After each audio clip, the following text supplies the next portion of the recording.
hello' everyone welcome back to my another mini vlog morning জিমত আহিলোঁ চাওকচোন আৰু এয়া মোক চবেই হাঁহুৱাই আছে ৱৰ্কআউট কৰা টাইমত তাকে হাঁহি হাঁহি ৱৰ্কআউট কৰি আছিলোঁ তাৰপিছত ঘৰত আহি ইয়াত ব্ৰেকফাষ্ট কৰি ল'লোহি তাৰপিছত গা পা ধুই আহি আমাৰ ভাতত লাগিছোঁহি কাৰণ মা আজি নোৱাৰা আজি মই বনাইছিলোঁ ৰঙালাও ভাজি আৰু এফালে মই বনাইছিলোঁ মাছৰ গুড়া ভাজি আপোনালোকে এনেকৈ খাই নাই বাৰু কমেণ্ট কৰি জনাবচোন তাৰপিছত কলেজত আহিলোঁ আৰু এয়া এজনী বোলে সাগৰিকা তাকে কৈ আছে আৰু অডিটৰিয়ামৰ এইটো চাইডে আহি দেখিলোঁ যে গোটেই কলেজখনতে পেণ্ডেল তৰি ধৰিছে কাৰোবাৰ বিয়া নেকি বাৰু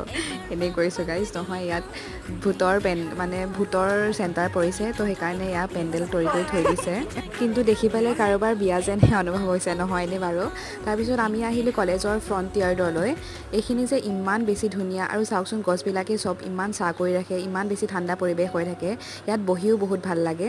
তাৰপিছত বাহিৰলৈ আহিলোঁ আমি কুঁহিয়াৰৰ খাবৰ কাৰণে আজি অনামিকাই খুৱাইছিলে তাকে তাই কৈ আছে মই খুৱাইছোঁ বুলি আজিলৈ আহিছোঁ তেন্তে দেই